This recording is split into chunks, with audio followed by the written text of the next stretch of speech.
Maravilha! Então vamos começar aí o nosso primeiro podcast aí da Masterlean Academy. É uma alegria imensa aí e tá podendo compartilhar um pouquinho da metodologia e um pouquinho do conhecimento aí da Masterlean Academy, né? Então só vou falar aqui o propósito desse podcast. A gente abriu esse podcast com o propósito de realmente divulgar um conteúdo diferenciado aí para quem atua com processos, né? Então, hoje a gente vai iniciar aí com o principal processo, que é o processo comercial, porque só existe operação porque existe um comercial para vender, né? Então, o comercial, ele precisa sustentar toda essa parte de operação. Então, o podcast ele tem uma linha lógica de raciocínio, então nós vamos começar primeiro com o processo comercial, então a gente vai explorar ele aqui bastante, e depois a gente vai entrar no processo de operação. Comercial vendeu, então a gente precisa entregar. E é aí que começam a ocorrer as falhas, né? Porque às vezes o comercial vendeu algo que a operação não consegue sustentar. E aí você começa a atrasar em pedidos, e começa a vir reclamação, seu NPS começa a cair. Então, como obter esse alinhamento perfeito, né, entre o comercial e operações, né? Então, eu trouxe aqui para participar hoje do nosso primeiro podcast, vou seguir a sequência aqui, é bacana que vocês vão conhecer aí. Só fera, hein, pessoal? Tá aqui do lado desses caras aqui é um orgulho enorme. O Álvaro, se apresente aí, Álvaro. Sou o Álvaro Batistella, trabalho com melhoria de processo há mais de 20 anos.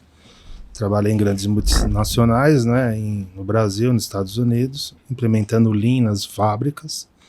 Hoje, no ano passado, montei a LLA, né, uma startup promovendo melhoria de processos, né, nas empresas, onde eu avalio, né, o estado atual dela, qual é o valor agregado e os desperdícios que existem no processo e potencializo, né, com metodologias a melhoria desse processo com o objetivo de tornar o processo produtivo e a empresa ganhar dinheiro e vendas, garantir a entrega, né, do que vendeu, né? Então, fugindo, né, pegando o foco desse assunto do comercial, é garantir a entrega com qualidade, padronização e sendo eficiente um processo, né, otimizando todos os recursos, sem desperdício. Então, usando os conceitos do Lean. Maravilha. Né? Só a bola aí pro Schmidt aí, mestre. Pessoal, prazer enorme estar aqui. Eu sou o Luiz Schmidt, eu empreendo na área de segurança patrimonial, na área de facilities. Mas lá dentro da empresa eu trabalho na área comercial. E por conta disso eu acabei desenvolvendo o conhecimento de trabalhar com a área comercial, principalmente na parte de gestão comercial. E por que a gente está falando de processo, né? Porque basicamente eu e o Daniel a gente se conheceu no MBA de gestão de processo. Porque eu entendi que quando você fala de serviço, basicamente o processo é onde você faz o dinheiro acontecer. É onde você consegue ter rentabilidade, é onde você consegue ter eficiência, é olhando o processo. E por que isso tem a ver com comercial? A gente vai ver agora, batendo papo no nosso podcast, né? Então a gente está começando, não vou falar nada. Eu sou o Luiz Schmidt, trabalho na Schmidt Segurança, faço consultorias também na parte de vendas. É um prazer estar com vocês. Opa, maravilha. Seja bem-vindo aí, pessoal. O Osnir aí, ó. Opa! Beleza, pessoal? Tudo bem? Meu nome é Osnir, eu trabalho com TI mais ou menos há uns 10 anos. Né? É um prazer estar com vocês aqui no podcast. Eu posso dizer que eu sou do lado obscuro da força, né? Pessoal de TI ali, né? Sempre auxiliando, né? Tanto o pessoal de negócio, né? Quanto o pessoal de processos, né?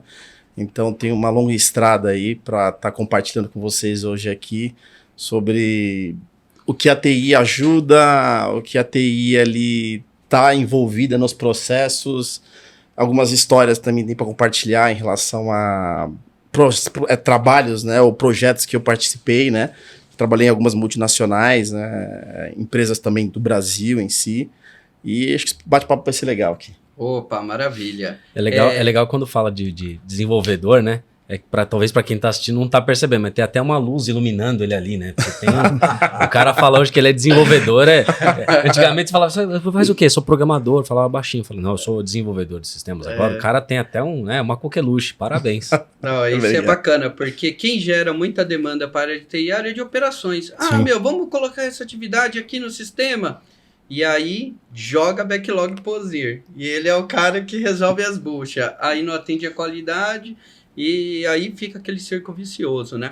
Então, pessoal, primeiramente aí, gostaria de agradecer aí a presença de todos. Então, a temática principal vai ser como tornar esse processo de vendas o mais previsível possível, né? Para não impactar a operação. Então, no final desse podcast, a gente vai ter essa resposta. Eu vou passar aqui, rapidinho, só para quem não conhece, a Masterlean Academy, esse vídeo institucional que vai mostrar um pouquinho do que a gente vem fazendo aí ao longo do tempo.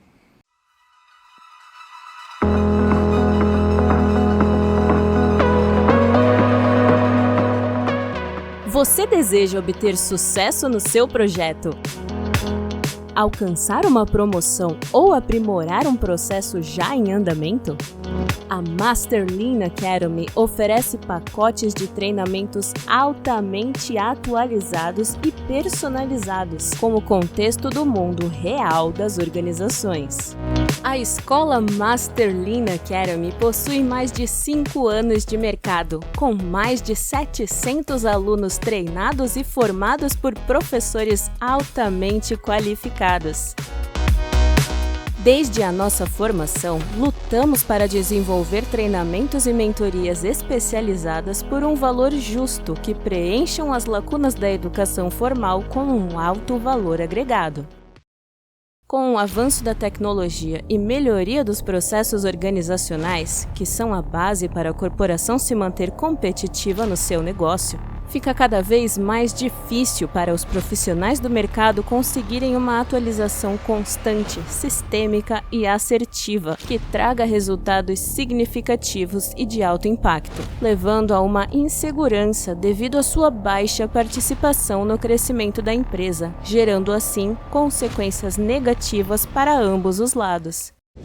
Por esse motivo, aprender novas metodologias e utilizar ferramentas inovadoras que colaborem para a conquista de mais produtividade, equipes mais consolidadas, processos mais assertivos, leitura e tradução de dados mais intuitivos é altamente indispensável para todos que buscam levar sua carreira e projeto para outro nível.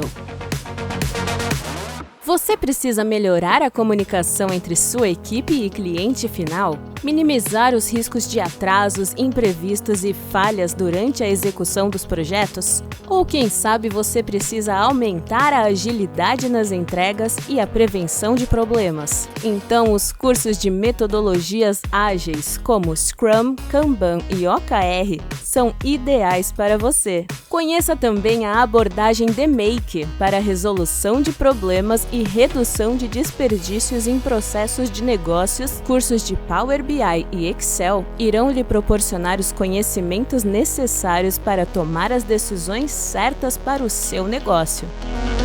Aqui na Masterlean Academy, cada treinamento é especializado e feito visando o seu sucesso. Confira nosso site e escolha a especialização que melhor se encaixe nas suas necessidades.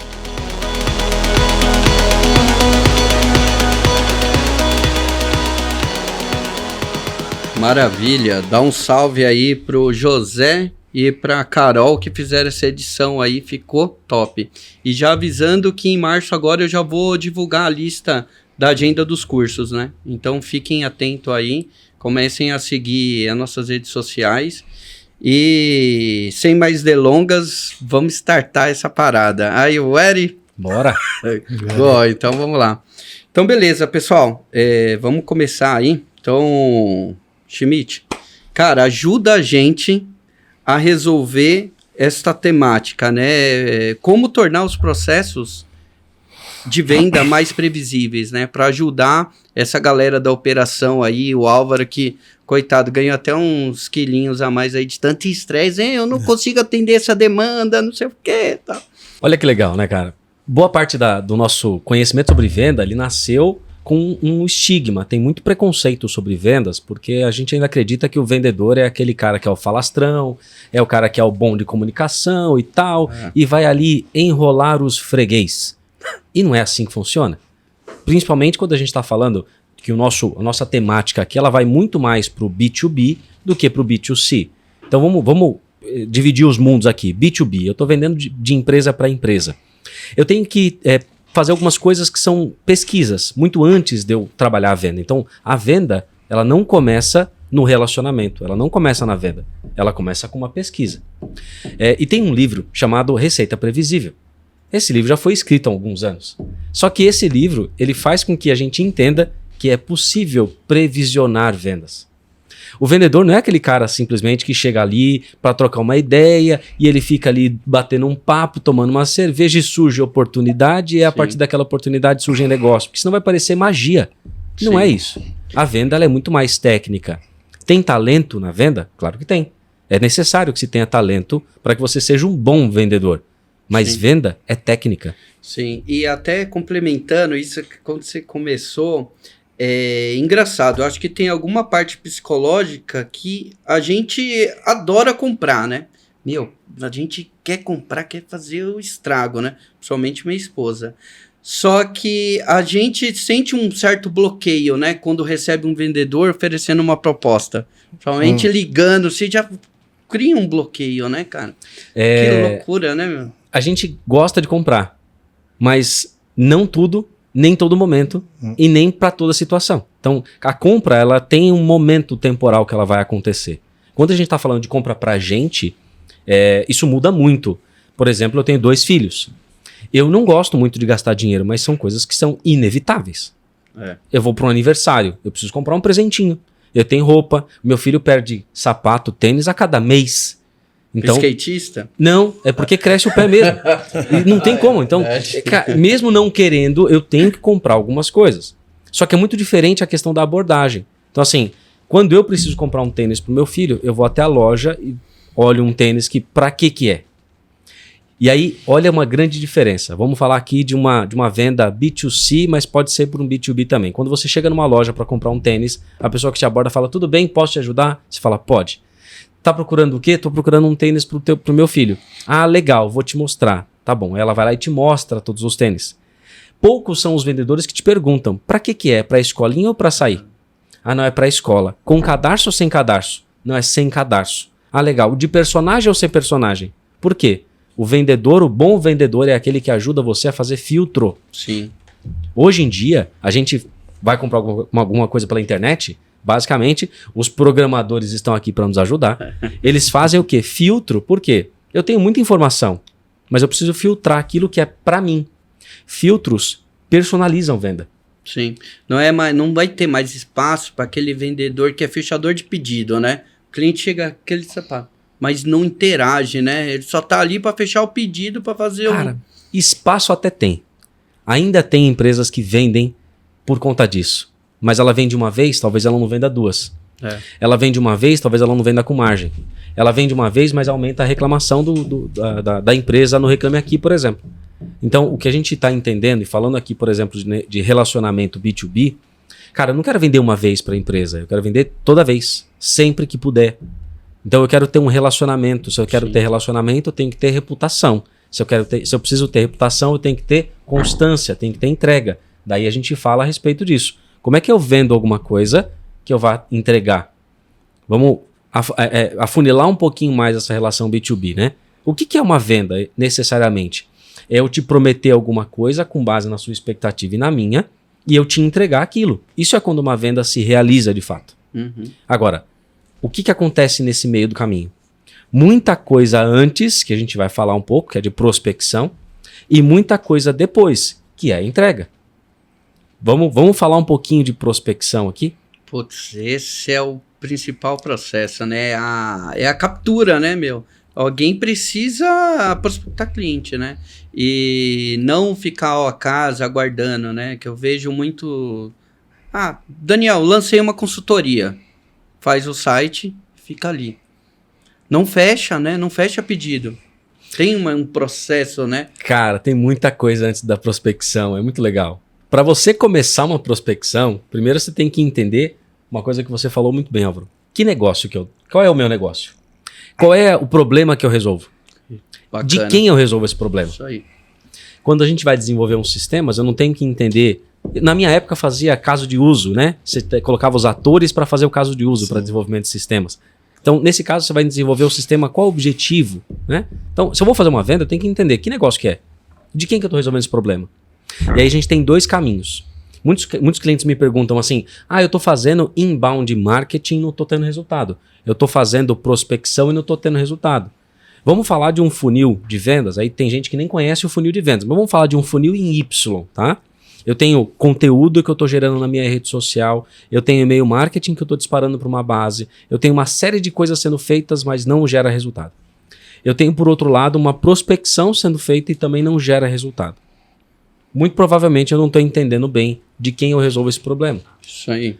Porque se eu trabalho com inbound marketing, eu tenho que falar assim, eu tenho um remédio. Quem tem essa dor? Aí você fala, eu tenho essa dor. Então clica aqui. É isso. Basicamente, inbound marketing é isso. Call to action, né? É falar da dor, da solução e o cliente se identifica com a dor. Quando eu trabalho outbound marketing, que é prospecção via cold e-mail, via cold call, eu não sei se você tem a dor ou não. Mas eu suponho, porque eu fiz uma pesquisa, e eu suponho que você tem essa dor. Então eu identifico o quê? O cliente potencial. Daí eu vou te perguntar. E aí, com base nisso, ontem eu estava treinando um rapaz para fazer SDR para mim. E aí eu falei para ele, você recebe ligação de telefonia todo dia? Ele falou, recebo. Eu falei, normalmente ela responde, ela te pergunta falando, oi, tudo bem? Eu tenho uma oferta para você. Você fala, pô, não quero, obrigado. Basicamente é isso. Eu falei, tá. E se alguma delas te mandasse um WhatsApp falando assim, tudo bem? Eu sei que o seu plano tem X mil pontos e você está prestes a vencer ele. Com essa quantidade, você trocaria de celular. Faz sentido para você ter um celular novinho e não pagar nada? Putz. Porra, uma abordagem super diferente. Então a gente está entendendo que canal faz diferença, abordagem faz diferença. A gente quer comprar? Não necessariamente, mas eu quero aproveitar boas ofertas, eu não quero ficar fora delas. Sim. E hoje com a facilidade, né, de você ter acesso a essas ferramentas de inbound marketing, rapidinho eu não sou gestor de tráfego, mas eu consigo fazer uma conta no Google e começar a aplicar dinheiro, né? Você entra em contato com uma agência, ela faz até a curadoria de conteúdo. Hoje o ChatGPT, você coloca lá, ele faz uma curadoria de conteúdo e você começa a divulgar, né?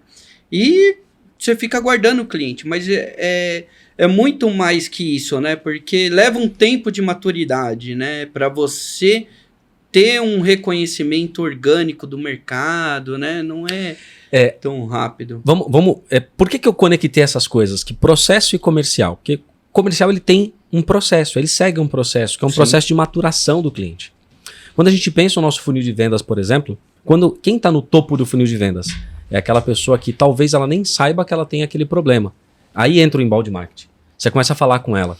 Olha só, eu tenho aqui um conteúdo a respeito de Lean. Legal, então eu começo a me interessar pelo assunto. A partir do momento que, além do Lean, eu preciso saber o quê? Eu quero saber o que é OKR, eu quero saber o que é um Master Lean, eu quero saber quais são os itens que vão aprofundando esse nível de conhecimento. Isso. Ao ponto de você chegar e falar assim, para você comprar um treinamento de OKR comigo, primeiro você precisa entender o que é processo, depois você precisa entender o que é meta, depois você precisa entender o que é gestão de pessoas, para daí você falar, OKR faz sentido. Não adianta eu tentar vender OKR para um cara que ele não sabe nem o que é processo. Ele não vai ver valor. Ele até pode comprar, mas ele vai querer desconto. Por isso que eu preciso trabalhar a maturação do conhecimento. Isso é inbound marketing. É trabalhar a maturação do conhecimento. Só como a gente trabalha isso na prospecção ativa, é muito mais difícil. É onde as pessoas acabam perguntando para o vendedor, e aí, quanto você vai fechar esse mês? Qual é o sentimento? Então a gente vai muito para o sentimental. Mas tem como provisionar isso. Imagina o seguinte. Quais são os processos que a gente tem para uma venda? Eu tenho pesquisa, prospecção, apresentação, negociação, fechamento, relacionamento. Basicamente, numa linha geral, esse é um processo. Quando eu vou olhar a pesquisa, eu preciso saber qual é o problema que eu resolvo, de quem eu resolvo, aonde eles estão, quais são as condições regionais, físicas, financeiras que eu preciso para fazer isso. A partir do momento eu começo a apresentar. Identifiquei quem são, vocês são potenciais. Aí eu vou para uma apresentação. Se eu coloco isso num sistema bem desenvolvido, eu vou ter quantos clientes eu preciso prospectar, pesquisar, para me gerarem apresentações que me geram propostas que vão me gerar fechamento. Isso é um funil de vendas bem calculado. Como que a gente pode previsionar esse negócio? Primeiro, olhando o nosso funil de vendas. Entendendo a taxa de conversão. Se eu tenho, por exemplo, uma taxa de conversão num primeiro momento, a gente vai usar padrões de mercado. Mas depois eu vou ajustando essa taxa de conversão para cada empresa. Sim. A cada 10 apresentações de propostas, eu fecho 3. Opa, então eu tenho 30%. Legal. Então, mas eu quero melhorar isso para 50%. Por quê? Para ter 10 apresentações de propostas, eu prospectei 100 pessoas. Para prospectar 100 pessoas, eu tenho uma lista, um mailing de 10 mil pessoas. Passa a ser uma estatística confiável, né? Exatamente. Aí, é claro, quais são os pontos que a gente tem que ponderar? A taxa de conversão do nosso funil de vendas, a habilidade das pessoas que estão envolvidas, aí você tem que ter quais são os OKRs, ou na verdade, o que a gente trabalha dentro de um plano de desenvolvimento individual, é quais são as competências que eu preciso desenvolver para colocar esse funil funcionando. E aí a gente entra no nível das pessoas também. Então, vendas é método, também é talento. Então a gente pode desenvolver as duas coisas.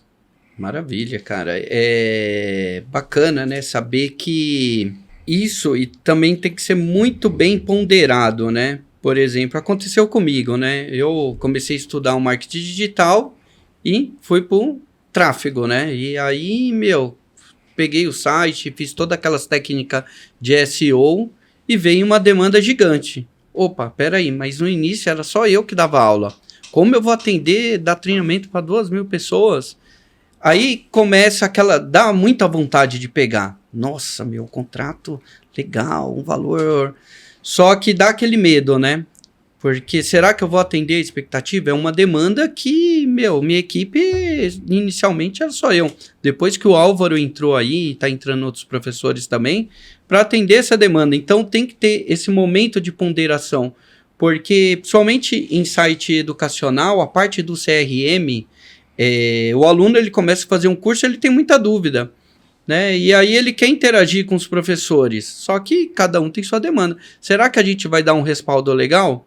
E às vezes ele está precisando daquele conteúdo para aplicar naquele exato momento na empresa.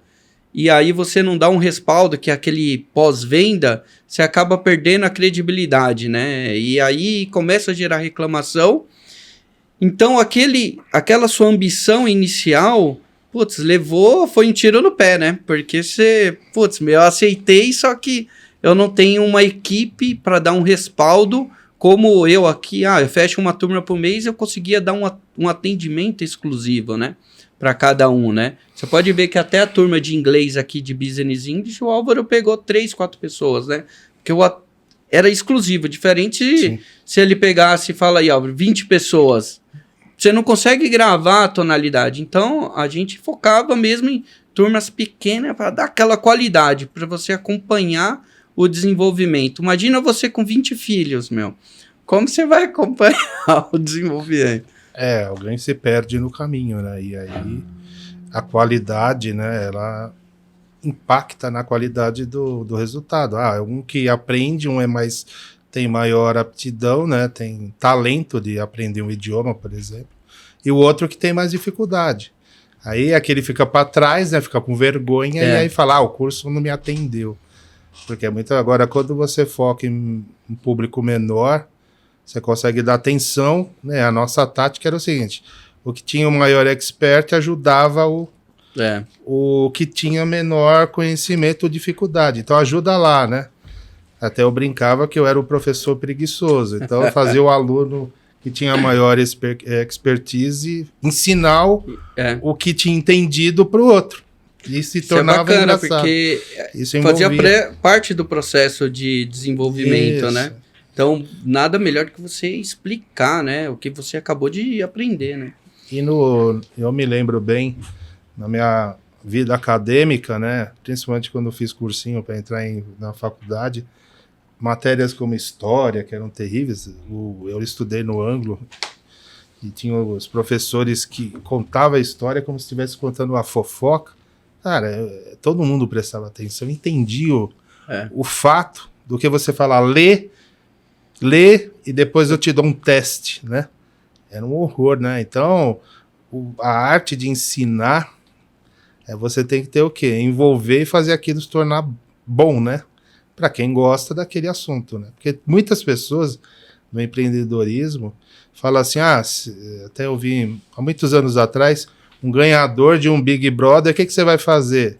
Aí a menina que ganhou falou, vou abrir uma empresa de telecom. Você conhece de telecom? Não. Aí o expert, né, o expert que era um coach, falou, então você vai perder dinheiro, porque você não conhece do assunto. Você não tem esse talento. Então, você vai perder dinheiro, porque você não tem o brilho no olho. Exato. Eu, dentro da LLBA, né, minha startup, eu tenho o quê? Eu vou falar de processo, eu brilho, o meu olho brilha. Do que pegar e eu terceirizar, fala para mim do assunto, você vai lá e fala, deixa eu ler aqui. Então, eu repeti, o cara fala, tá, entendi, mas a emoção, né? Você sentir o sabor do conteúdo. Você comprar essa briga, né? Então, a venda é aquele cara que... Eu fui numa loja 2 meses atrás, o cara foi lá e falou, cara, eu tenho coisa assim que você vai gostar. Aí ele me... Do que ele fala, o que eu quero? O que você quer, né? Né? Então, o cara cativa também, né? Então, tem a arte do touch, né? O cara vem... É uma arte, cara. É doideira. Porque o que aconteceu? Só para fechar esse meu raciocínio. Quando eu comecei a pegar muita demanda, a taxa de cancelamento aumentou. E aí, quando eu tava só eu dando aula ali, aluno que entrava ia até o final. Raro, não tive uma desistência. Só que o faturamento limitado. Quando eu dei um saltinho um pouquinho maior, aí começou a ter desistência, né? Porque essa parte do pós-venda, mandar uma mensagem, eu falava SLA de 1 minuto. Mandou mensagem pro professor, tem resposta. Só que o faturamento estava limitado. Eu peguei uma demanda maior, o churn, né? A taxa de churn lá começou a aumentar. Aí você fala, puta, e agora, meu? Mantém essa demanda e seja o que Deus quiser aí, né, meu? E essa ponderação é foda, né, cara? Aí tem duas coisas que as pessoas acabam entendendo de forma errada. Primeiro é estipular uma meta, né? A gente está no começo do ano, as empresas, boa parte delas já estipulou suas metas para o ano. Mas como que se faz, né? A maioria das empresas que colocam uma meta. Bom, vamos lá, eu cresci X%, beleza, vamos vender mais aí. Aumenta 15, 20% a mais. Mas, peraí, tá alinhado com a operação? Eu tenho capacidade para crescer? Eu tenho capacidade para crescer 30%. Então, por que eu não cresço 30% em vendas? Se eu posso crescer mais em operação, ela aguenta? Então, vamos lá, vamos crescer. O que eu preciso para crescer 30%, 40% em vendas? Eu preciso de pessoas melhores, de processos melhores, de sistemas melhores, de um produto melhor. E aí eu posso pensar em crescimento gradual. Ou, no teu caso, crescimento exponencial. Você teve uma alta demanda.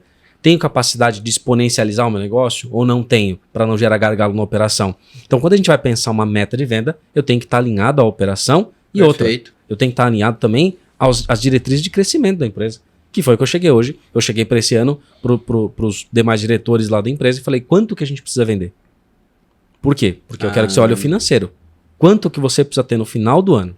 Preciso ter tanto. Legal. Pagar a conta, né? Para pagar a conta precisa ter tanto. Legal. Então, para ter tanto, isso é margem. Então, para ter líquido, eu preciso de tanto bruto. Legal. Então, faz uma conta reversa e calcula uma meta. É o primeiro ponto. O segundo ponto é, se eu começo um negócio que tem capacidade exponencial, por que eu vou limitar o meu faturamento sobre isso? E aí você foi para o digital para muitas coisas. E aí você conseguiu exponencializar. Uhum. Esse é o ponto. Muita gente também se limita em não pensar de forma exponencial e crescer o seu negócio de forma exponencial. Ela acha que tem que ser no gradual também. Não, tem tecnologia para isso. E a gente pode exponencializar negócios também. Sim. Eu sou a favor do exponencial, porque aquele velho ditado, né? A vida é muito curta pra gente pensar pequeno, né? Putz, eu sempre vou ficar dando aulinha. Não, vai expandir, né? Pra realmente conquistar. Esse ano eu vou colocar 1000 alunos, o próximo 2 e assim você vai crescendo, só que ponderando os processos, né? tem que ter professor disponível, cada professor tem seu tempo, né? E mesma coisa, até conversando muito com o Osnir sobre a escalabilidade de software, né? A gente tem iniciamos o negócio, né? E aí um dos potenciais investidores falou assim, eu quero saber se a tecnologia ela tem capacidade para escalar, tipo, para eu vender Brasil e Estados Unidos. Opa, peraí, cara. Esse processo eu não conheço, por isso tem um cara de TI que tem que fazer toda uma arquitetura de software, não é para ontem, né, meu? Então você lança um produto no mercado só para receber reclamação. Você vê a Uber, quando chegou no mercado, a Waze, ficou aparentando bug? Não, né? Você vê que, o produto quando lançou, não dá pau. Eu chamei Uber aqui, é raro, né? Produto aguenta escalabilidade, né? Quando você estava falando sobre... A gente estava falando sobre escalabilidade, sobre tecnologia. Tem muita gente que ela entende, ela acha que existe uma fórmula mágica do crescimento. Eu quero dobrar meu negócio. Legal. Aí ela chega pro pessoal do sistema e fala assim, me fala aí um sistema bom para colocar e vender. Agora tem inteligência artificial. Legal, me fala uma inteligência artificial aqui, ó, que ela vai ficar vendendo para mim. E aí eu vou colocar aqui uma maquininha de caça-níquel. E aí mas muita gente acha que funciona dessa forma. Aí ela quer o quê? Ela quer um sistema que resolve o problema dela, ela quer indo nessa onda, as pessoas se iludem a respeito do crescimento. E aí acha que tem muita onda agora de falar de growth machine, né? Growth machine não, growth hacking, growth. O que é growth? Growth é uma metodologia, não é um sistema. Não é um robozinho que eu vou colocar lá para vender para mim. Até porque você já está de saco cheio de receber ligação de robô meio-dia para testar se o seu telefone é válido ou não. Vocês recebem isso? Sim, eu recebo, cara. É um robô de validação telefônica. E aí a gente está criando lei para se proteger dessas coisas. Então a gente já está de saco cheio de robô. Mas tem o ChatGPT que ele fala parecendo um humano. Tem até vídeo dele falando que ele vai dominar o mundo, vai matar as pessoas, né? Já tem essas coisas. E tem uma discussão. Emprego, né? Nova Minha amiga Skynet, é médica. né? Não, tem a discussão do ChatGPT com Bling foi absurdo. O cara falando, eu vou aqui, eu quero ter sentimentos. E aí começa a gente a entrar no pensamento do Exterminador Futuro. Mas o que eu quero colocar para a gente poder discutir aqui é o seguinte: qual a fórmula mágica de crescimento? Existe uma fórmula mágica para crescimento quando a gente fala de venda? Escalar negócio? Qual é o hack que você usa para isso? Não sei, cara, eu quero saber agora. Um dos fatores, vamos pôr, né? Quando você fala em vendas e abrir um negócio para vender, você fala, é comida. Comida é primário, né? Todo mundo quer comer. O que impacta hoje montar uma hamburgueria, né? Todo mundo gosta de hambúrguer, não é isso? Mas concorrência, tem um monte. Qual é o diferencial? É preço, né? Local, análise. Né? Eu tenho uma pessoa da minha família que abriu uma loja de lingerie num shopping, que eu perguntei, você mediu o nível de pessoas, né, classe A, B, C, D, que anda naquele corredor? Curva ABC, né? Porque uma lingerie não é algo de R$5, custa caro. Então, qual é? Se anda B e C, C, D, né? Não vai gastar lá R$200, R$300 numa lingerie. Vai comprar uma roupa. Na C&A, nas lojas populares. Mediu? Aí ficou com aquela cara assim. Não sei. Que eu ouvi falar, alguém que propôs, vendeu que aquele lugar era o melhor, era 25 de março, né? Você viu? Né? Foi uma franquia? Hã? Foi uma franquia que ela comprou? Acho que é franquia. Né? Sim. Então eu coloquei alguns pontos, né? Então você fala em comer. Eu vendo projetos. Então o meu desafio é o seguinte, na indústria, dos negócios, né? Então, uma indústria. O cara não conhece e ele quer milagre. Você me colocaram uma condição achando que eu oferecia um software que ia criar por robotização os melhores cenários dele. Cara, não dá, não é assim, né? Eu tenho que interagir com o conhecimento técnico de engenharia para te propor uma melhor coisa. Não é negócio assim que você aperta o botão e ele vai lá e dá a resposta. E achei engraçado. Eu lembrei de um caso engraçado. Eu fui em Campos do Jordão, tava eu e minha esposa lá. E aí ela saiu para comprar lingerie. Eu falei, nossa, amor, comprar lingerie. Aí eu entrei com ela na loja, mas estava pensando em outras coisas. A vendedora falou o seguinte, você pode aguardar lá fora? Aí eu respeitei, né? Fiquei lá fora aguardando. E aí depois eu falei, amor, tô curioso, o que pegou lá, né? Porque ela pediu pra... Não, porque, incrível, ela já chegou e falou assim, porque eu queria ter uma conversa mais aberta contigo. Você quer fazer alguma fantasia, alguma coisa... Tipo, entender... Consultiva, de forma consultiva. Você veio pra Campos do Jordão, ou você apenas esqueceu alguma lingerie, alguma coisa. Perfeito, cara. Então ela pensou, tá em Campos do Jordão, tá com o esposo dela, será que ela quer preparar algo especial pra noite? Por isso que ela pediu licença. Eu falei, olha que Bela bacana. abordagem. Bela abordagem. Perfeito. Excelência no atendimento, né? É porque ela entendeu que você não tá ali só comprando uma lingerie qualquer. Você tem opções. E ela tá te ajudou a sua esposa a fazer filtro. Você vê, cara, eu achei bacana, porque ela percebeu, realmente eu quero entender o que ela quer. Ou ela apenas esqueceu a calcinha lá e quer uma para substituir, ou quer preparar algo especial para ele, né? Olha, eu analisando essa abordagem, eu te mandar você sair da minha loja, imagina lá, dá licença, você se retira, porra, eu não volto mais. Se você quisesse comprar uma lingerie, tá, não vou lá não, me mandaram embora, não é? Ou assim, né, ali perigoso. tem um uísque, tem alguma coisa ali, fica ali tomando um chopp que eu vou atender tua esposa. Exato. Mas olha a percepção. E aí entra o lado, não é errado. talento, mas o lado da técnica de vendas. A pessoa, ela percebeu que vocês entraram juntos.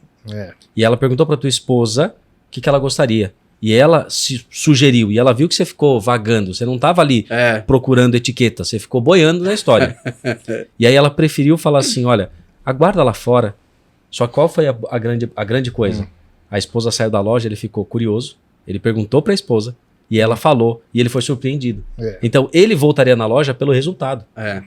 Tem uma história de um cara que foi comprar uma camiseta para dar uma palestra. E aí ele falou, bom, vou dar uma palestra, vou comprar uma camisa bacana e tal. Aí ele entrou numa loja e falou, quer saber, vou comprar uma camisa boa. Mas boa mesmo, vou gastar uns 200 pau na camisa. Boa. Aí ele entrou numa loja, aí o vendedor olhou pra ele e falou assim, tudo bem? Tudo bem. É com essa calça que o senhor vai usar? Ele, essa aí não fica boa não. E saiu. Aí ele olhou pro vendedor e falou assim, por que não fica boa? Eu ia ficar boa nessa aqui. Aí daqui a pouco ele voltou e falou assim, essa daqui ela fica um pouco mais apertada pra cima. Eu acho que não vai ficar bem em você. E saiu fora. E não ficou ali. Deixou ele pesquisar. Aí passou uma terceira vez, ele falou assim, não, então, é o seguinte, eu queria comprar isso e tal, mas realmente acho que não vai ficar muito bem e tal. Eu gostei dessa. Me mostrou uma que ele gostou. Ele falou assim, não, essa é boa. Aí ele, quanto que é? Aí ele, R$800. Aí ele, nossa, R$800 uma camisa? Putz, desculpa, mas na outra loja ali, eu ia pagar 200. Aí o vendedor respondeu, mas você não está comparando o mesmo produto, né? É absurdamente diferente. Então, eu acredito que isso não é pro senhor. Aí o cara saiu, falou, mas eu fiquei intrigado. Por quê? Aí ele voltou, o cara falou assim, agora prova com a calça do senhor. Aí provou. O caimento ficou perfeito. Ele falou, quer saber, cara? O cara tinha razão. Ele estudou a pessoa para fazer uma abordagem, não precisou ficar ali cutucando a pessoa para vender. Ele foi consultivo. E a pessoa foi entendendo que aquele era um produto mais caro e para o evento fazia sentido. Então, produto não é tudo para todo mundo, né? É entender a real necessidade, né? E se oferecer. Aquilo que você falou, quando você conhece muito bem o seu produto, né? Você tá comparando banana com abacate, né? Pô, é outra coisa. E tem um ponto bem bacana que, com certeza, o Osnir também tem esse negócio, né? A venda. Vou começar um negócio. Legal. Eu começo olhando errado. O que a gente vai começar? Vamos começar uma coisa que tá vendendo bem? O que tá saindo bem ultimamente? Ultimamente é hambúrguer. Não, agora é bolo à tarde. Então, cada hora surge uma moda legal, bacana. Então eu vou na moda. O que eu preciso? Eu preciso de um espaço, eu preciso de coisa para fazer, eu preciso de gente para trabalhar. Legal. E aí? E aí a gente monta o negócio. Tá bom. Aí não fez a pergunta. Mas passa o seu cliente ali? É para venda? Então assim, o negócio nasce não na venda. Nasce na operação e na entrega. Pesquisa. Mas eu esqueço a venda. Por quê? Porque, teoricamente, para todo mundo vender é fácil. É só você pegar um cara que fala bem e ele vai vender. Mas tá errado. sistemas, eu tô falando uma coisa errada. O cara pensa em todo o processo, aí depois ele fala assim, vou chamar alguém para programar. Aí ele chama você e fala, você pode fazer isso? Fala, não tem condição de fazer isso. O que você pensou tá errado. Mas baseei a minha empresa inteira nesse processo. Sim, mas baseou errado, não dá para criar um sistema assim. Você vai colocar um elefante dentro de um quartinho. Ou às vezes dá o preço pra ele, ó, cara, vai custar 1 milhão. O quê, cara? Tudo isso não valoriza, mas ele não sabe a complexidade que vai ser pra estruturar ali. Mas é só pra você colocar, fazer um sisteminha. Aí você fala, então faz em Excel, amigão. Sim. Vai conseguir? Não vai. Então, a venda, pra quem não conhece, acha que é muito fácil. Acha que tem um talentinho qualquer e as pessoas vão fazer. E não é. Tem muita técnica envolvida, tem muito processo. E a gente tá falando de processo aqui. E até preparação, né? Eu começo a observar bastante, né? Como trabalho com processo, eu entro numa loja e aí você começa a perceber quando você recebe um tratamento com qualidade, né? De um atendimento bacana, você fala, olha, que diferencial, né? Você se sente até constrangido, porque é difícil você entrar numa loja e ser bem atendido, né?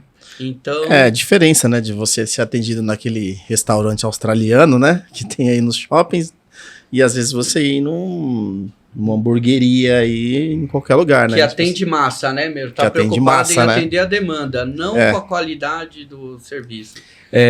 Uma pergunta aqui para os nossos amigos. Qual foi a melhor e a pior experiência que vocês já tiveram em vendas? Vocês lembram?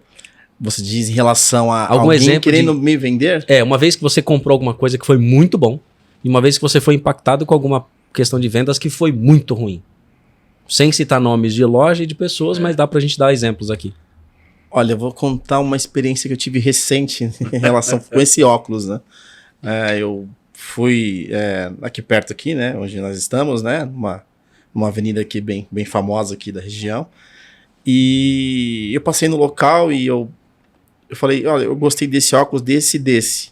Só que na mesma avenida tem 2 ou 3 lojas de óculos, né?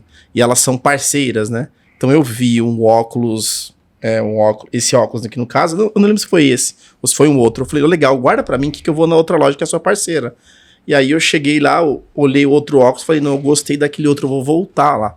Aí eu voltei pra outra loja, aí eu perguntei, nossa, cadê aquele óculos que eu vi que eu gostei? Aí tinham 2 ou 3 vendedoras, uma não sabia onde tava, eu não sei onde tá, e os óculos eram muito parecidos, e eu falei, nossa, eu gostei do óculos, e cadê o óculos? E aí... Acabei de sair daqui, né? Se perderam o óculos que eu tinha gostado, e aí eu fiquei me sentindo mal, porque eu gostei do óculos, e aquele óculos tinha sumido quando eu voltei na loja. Acabei que as vendedoras ficaram discutindo entre si, eu fiquei sem o óculos que eu queria, aí eu fui na loja parceira dela e falei, me dá esse aqui mesmo. Mas eu me senti mal, foi uma péssima experiência, porque eu tinha gostado de um modelo e houve uma confusão ali entre operacional mesmo. Provavelmente ela vendeu para outro que chegou ali, vendeu, ela é o único que tinha no estoque. Sim. Então você tocou nesse ponto, eu lembrei na hora. Porque ficou marcado, eu me senti mal. Eu até falei com a minha namorada, comentando, me senti mal, fiquei nervoso, porque não consegui ser bem atendido, né? Pra você ver como que uma mancha negativa, um atendimento negativo, gera uma marca na gente, que a gente acaba não esquecendo. Isso é verdade. E Álvaro, você tem alguma... Eu tenho uma experiência que quando eu instalei a primeira vez o Uber para eu utilizar, fiquei meio assim, né? E a primeira vez que eu fui usar, eu caí num golpe do Uber. Poxa vida. Ixi. Foi lá nos Estados Unidos, eu tava indo pro aeroporto, deixei meu carro para não pagar o estacionamento em Minneapolis, eu deixei meu carro num bairro e chamei o Uber. Falei, como é que funciona isso? Foi lá. De repente eu vi que quando chegou no aeroporto, o cara olhou para mim e falou, $15. Eu fui lá e dei os $15. Aí de repente eu vejo um aviso do meu celular avisando que meu cartão de crédito descontou os $15. Eu falei, será que ele não sabe, né? Aí depois eu descobri que o cara sabia, ele viu, captou a minha inocência e quis me levar $15, né? Aí eu fui lá, reclamei na hora, fiquei super chateado, né? Reclamei no aplicativo, me devolveram na hora, reembolsaram na hora.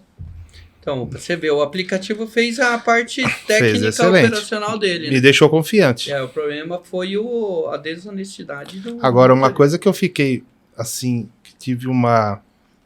Eu sou um cara muito agitado e ansioso, né? Então eu gosto das coisas rápidas.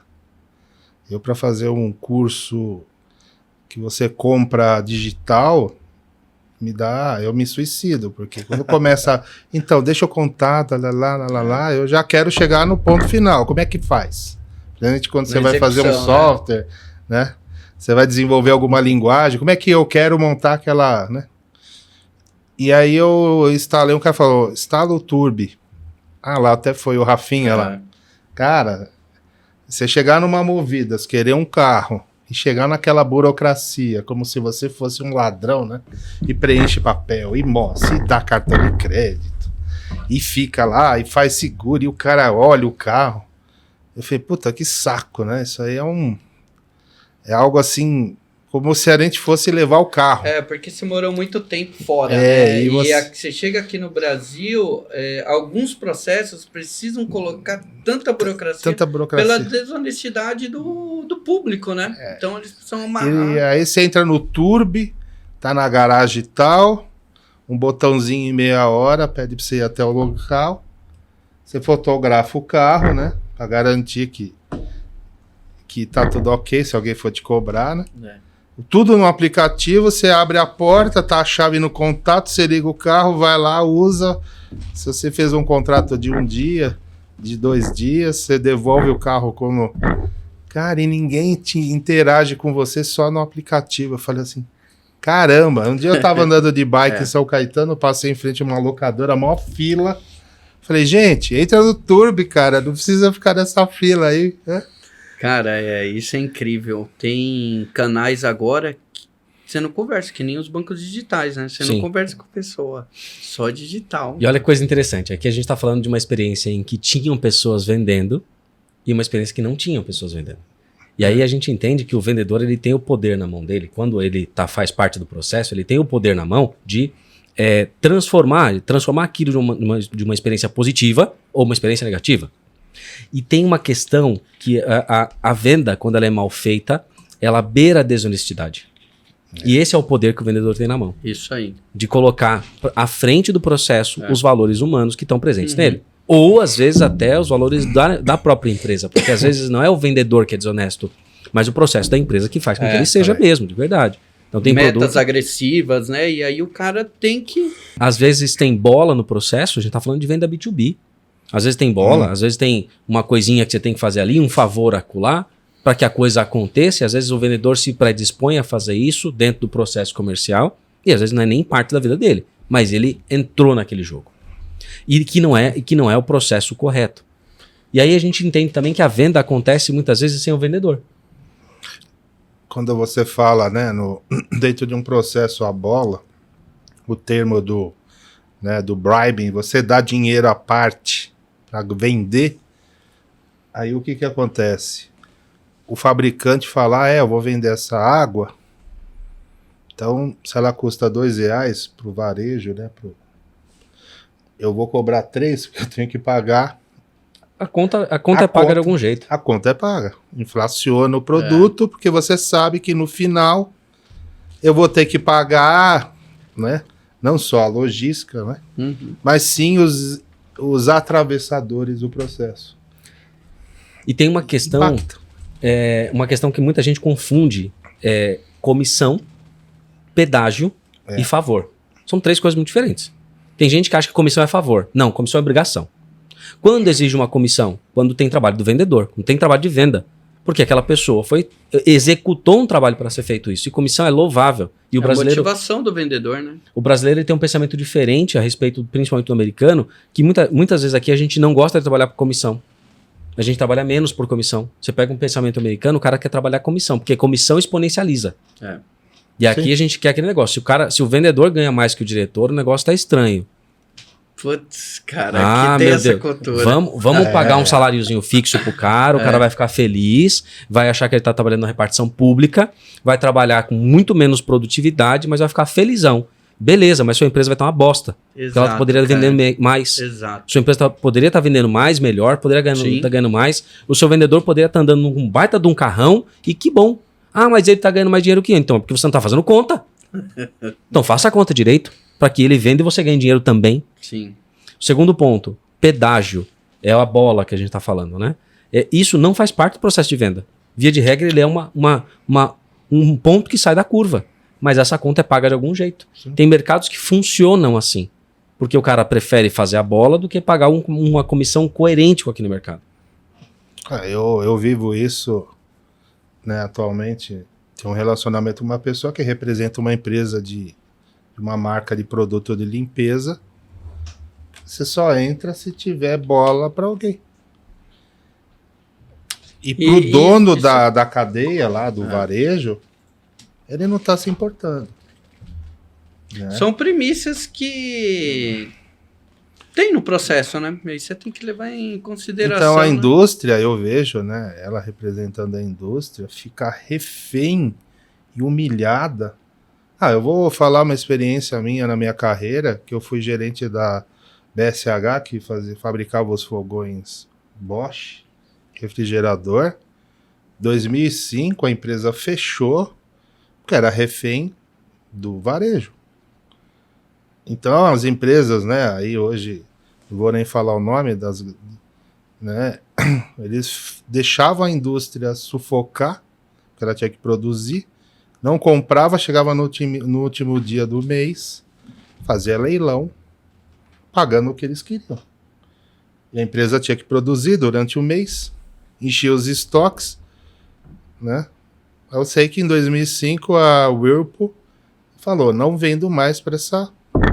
E era 40% do mercado de eletrodoméstico. Então, o próprio varejo, né, ele tem esse jogo com a fábrica. Então, não tem uma relação ganha-ganha, que é o que funciona no Japão. Você vai trabalhar eu fiz um treinamento de ganha-ganha, dentro da filosofia Lean, onde a parceria no Japão funciona assim. Para que perder tempo negociando? Quanto custa a sua água? Então você tem que ter lucro, eu tenho que vender, né? E faz uma parceria do preço final, onde eu ganho e você ganha. Uhum. E não chegar lá e falar, vou cobrar 5 para conseguir fazer por 3, que nós vamos ficar 2 meses negociando para você me dar esses R$2 de desconto. Então isso é, dentro do Lean, é desperdício, né? É um contrato mais aberto, né? É aberto, é planilha aberta. Né, eu sou conhecedor e implementei TPM, né, que é manutenção preditiva. No Japão, eles não estão mais perdendo tempo em cuidar da máquina. Eles já fazem um contrato de 3 anos para que a máquina se desgaste e o fabricante já 1 ano antes já fabrica uma nova para substituir, entendeu? Engraçado, Schmidt. E a cadeia gira, né? Você vê, a cadeia gira naturalmente, porque esse processo de ficar negociando e batalhando para desconto, você concorda, né, que é desgastante para o processo, não dá o resultado, o consumidor paga mais caro, e o Brasil, que é um país que sempre teve vulnerável a crises econômicas, entra em baixas e altas, né? O pessoal deixa de pagar, de comprar. O começo do ano no Brasil é terrível para vendas, né?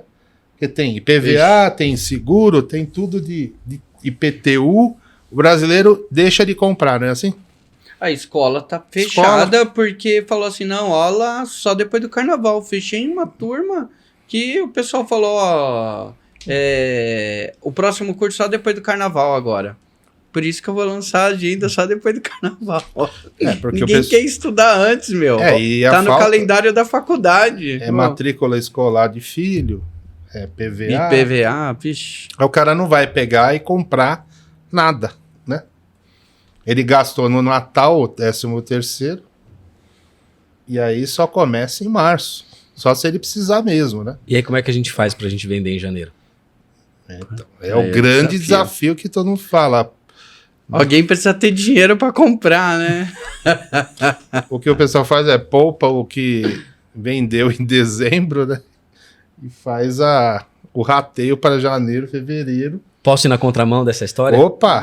Dá a dica aí. Se eu tivesse vendendo material escolar, eu estaria vendendo exatamente agora. Agora, exato. Se eu tivesse vendendo mochila, é agora. É agora. Se eu tivesse vendendo, por exemplo, roupa para uniforme escolar, Agora. não era agora. Não era agora. Não, agora é hora da entrega. Porque a confecção aconteceu no semestre passado. Então, cada negócio tem uma coisa, cada negócio tem um momento. O meu negócio... sazonalidade, né? Tem uma sazonalidade de acordo com cada negócio. Se eu estivesse vendendo pacotes de viagem, muito provavelmente eu poderia estar vendendo agora. Aqueles pacotes curtos, não os longos. Barato, não o caro. Então, a venda e a previsibilidade de venda faz com que eu possa ir na contramão desse negócio. E é aí que a gente tem que entender. Como é que eu posso previsionar? No meu negócio especificamente, eu aumento o faturamento porque tem negociação de dissídio de categoria no começo do ano. Se tem negociação para você, você vai falar assim, eu vou negociar com outros. E aí eu entro falando, opa, então eu participo do jogo. Então muda o jogo no começo do ano. Outras empresas que fecham, por exemplo, projetos que tem budget anual, cara, esse é o momento dele cotar, mas ele fecha em março. Então, o que a gente precisa olhar do ponto de vista de previsão? Momento, né? Qual é o momento? Qual é a curva? E eu trabalho antes dessa curva. Para quando chegar esse momento, o vendedor vai falar, poxa, mas tá difícil porque eu preciso pagar. Ah, você quer pagar, você vai ter... Janeiro você tem que pagar mais. Então você tem que vender mais em novembro, amigão. Em dezembro, para você em janeiro pagar a matrícula do seu filho só com a sua comissão. Fazer um planejamento, né, cara? Tem que ter esse histórico na mão, conhecer o mercado, né? Como ele trabalha, a sua sazonalidade. E olhar as tendências. E olhar as tendências. E olhar principalmente o perfil do consumidor. O Álvaro falou uma coisa que é a venda B2C, o varejo. E a gente está vendo uma crise absurda no varejo. Ixi. Mas por quê? Será que não é por conta de um pouco desse negócio? Que o mercado, como ele era tido de uma maneira negociada ruim, agora eu tenho uma normatização eletrônica que faz com que o varejo seja cada vez mais automático. Sim. E aí você tem grandes empresas, gigantescas empresas que estão vendendo. Dá para falar que o varejo não tem dinheiro? Não necessariamente. Não necessariamente. Tem muita gente que vive do varejo. Mas será por que ele está quebrando desse jeito? Talvez porque tem grandes empresas que colocaram um processo mais produtivo, de uma maneira mais inteligente. Minha esposa tava até comentando comigo, né? A gente foi no shopping, ela falou, Casas Bahia... Meu, ninguém compra mais em loja física. Será que há essa necessidade de ter uma loja física? Porque o custo, um aluguel dentro de um shopping, ainda mais pra... é 40 pau ali por mês. E aí eu falei, realmente, será que fecha as contas? Qual que é a estratégia que tá por detrás para manter uma estrutura física grande, sendo que hoje, tudo pela internet. Mas ela conhece o público dela. Sim. Se o público dela não pegar na mão, não consegue perceber o produto. É por isso que a Mobile abriu lojas físicas. É showroom. Né? São showroom. Porque tem que conhecer o seu público. É diferente de uma madeira. Madeira até tem loja física, mas ela começou na internet.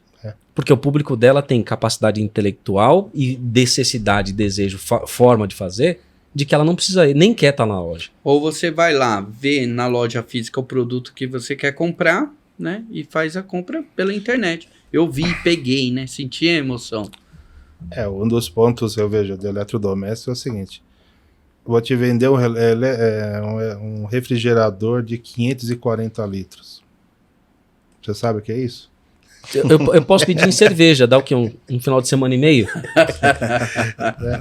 Mas não vou saber. Agora, olhando, né, a dona de casa, porque apesar que a dona de casa mudou o perfil, né? Hoje não tem mais a dona Rita, né? A dona de casa tá na internet.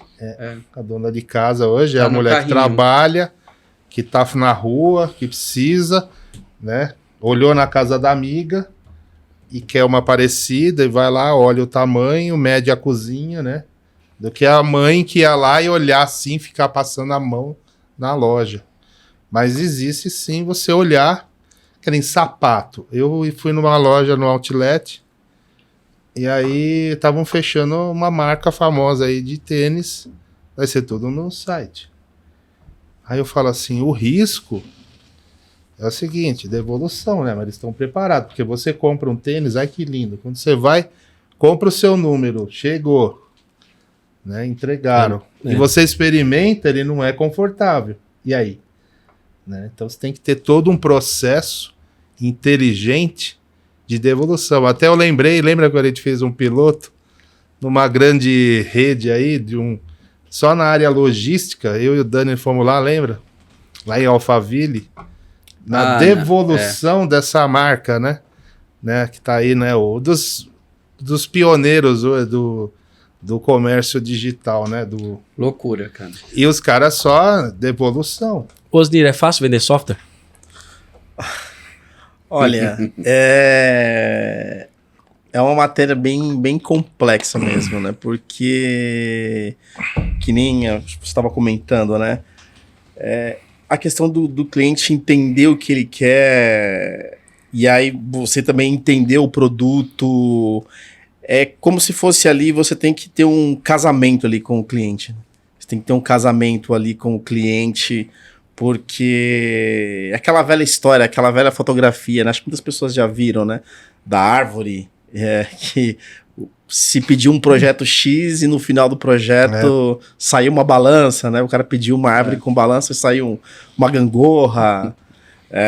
Então é bem complexo, porque são muitas variáveis, né? E às vezes, dependendo do tipo de projeto, né? Do tipo de... até mesmo do cliente, né? Como interagir com esse cliente no andamento desse projeto. São muitas variáveis que você...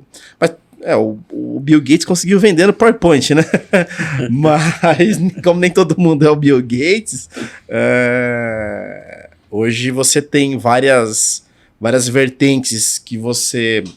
várias metodologias que você hoje tem, como o Scrum, que tem aí na Masterlinha, até alguns cursos e tudo mais, que ensina você ter um processo ágil para você conseguir ali estar desenvolvendo, estar mostrando para o cliente. Mas acho que o ponto central mesmo é saber, e eu tenho acompanhado muito, estudado muito, muitas palestras de até americanos e tudo mais, porque lá que sai mesmo o início, ou de lá mesmo que sai sempre as ideias novas, e é você realmente conseguir vender sem antes precisar de ter desenvolvido nada.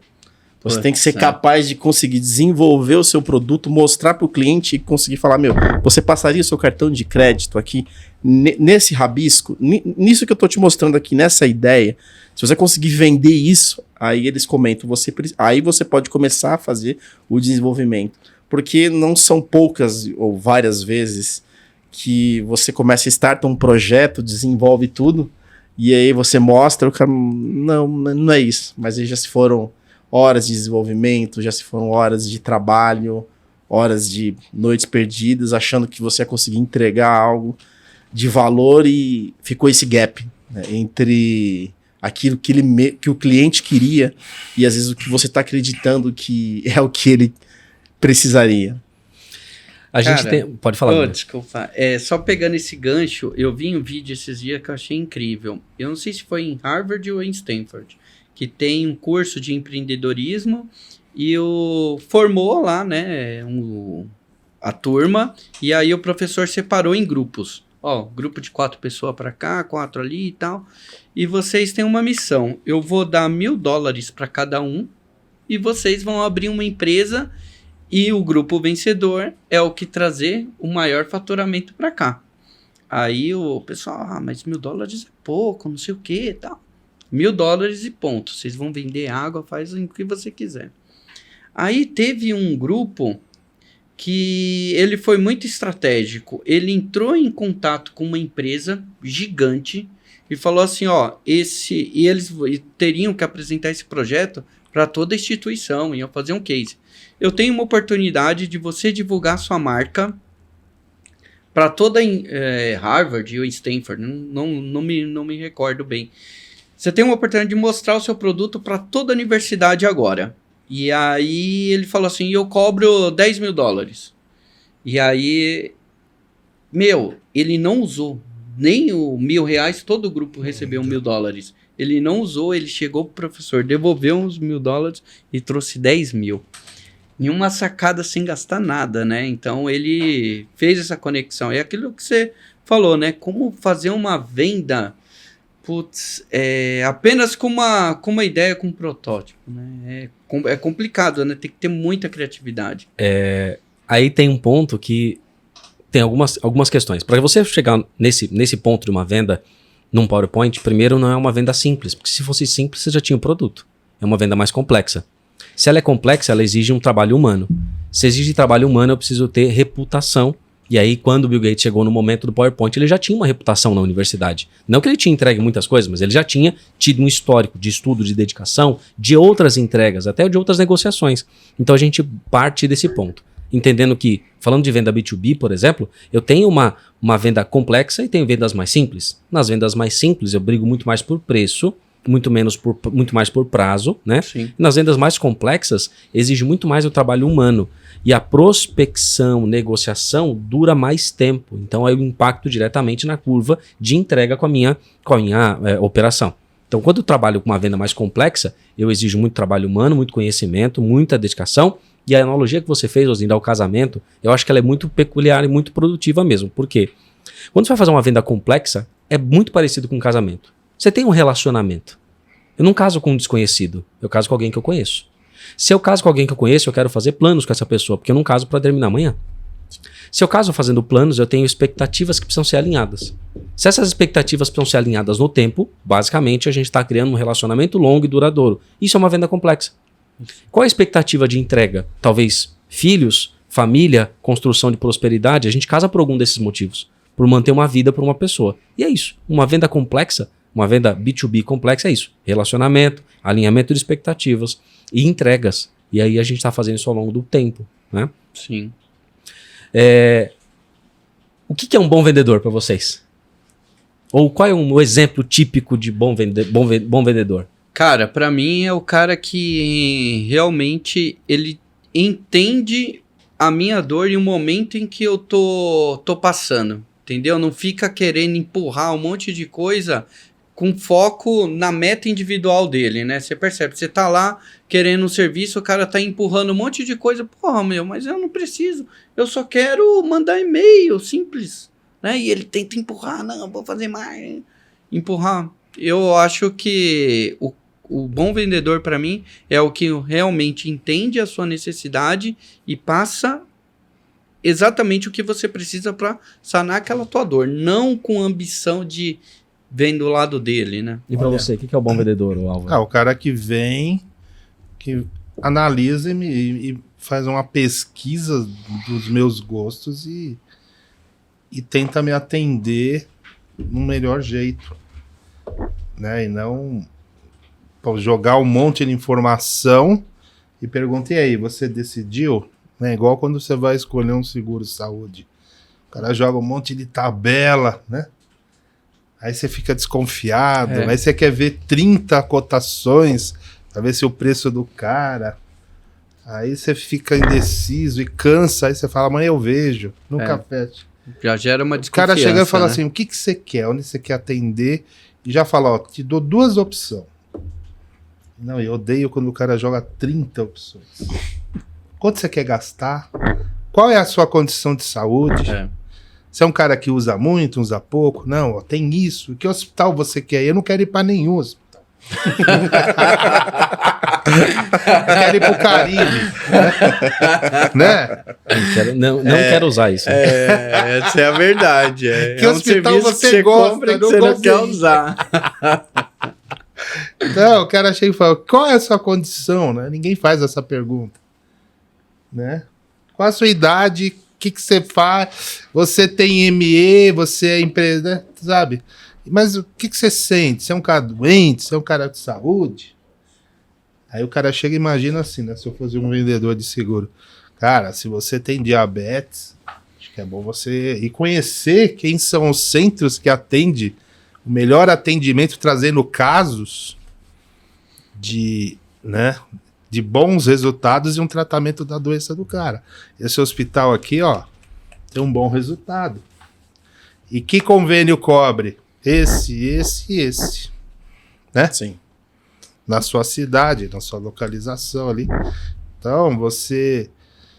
E ninguém tá querendo só saber aquilo e dar uma tabela gigante ainda no celular, você tá lá, tal, e aí, o que é? Um monte de risquinho, né? Falei, cara, não é isso. Né? O pessoal não tá sabendo, é jogar a tabela, né? E você, Osni, qual é o exemplo típico? O que seria um bom vendedor? Olha, até puxando o gancho daquilo que você perguntou anteriormente sobre experiências de venda ruins, experiências de vendas boas, né? Eu tive uma experiência muito boa, recente, alguns anos atrás, eu comprei um sofá.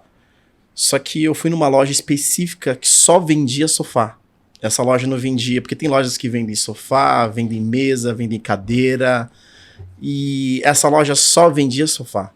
Então eu cheguei nessa loja, era num domingo, a loja estava vazia, veio uma vendedora, essa vendedora ela me tratou bem, me passou segurança naquilo que ela falava, ela não queria, de certa forma, ali, ela não estava com pressa, ela me mostrou todos os modelos, ela foi perguntando o que mais eu precisava, e eu fui falando da minha necessidade para ela, e ela com toda a atenção ali foi me atendendo, foi me dando vários tipos de opções. Você foi deixando exclusivo, né? Meu? Exatamente. Eu acho que é um produto, um ticket um pouco maior, então você acaba tendo uma certa ali, exclusividade, né, no atendimento, e ela ali foi me levando, eu acho que eu fiquei mais ou menos, acho que umas 3 ou 4 horas na loja.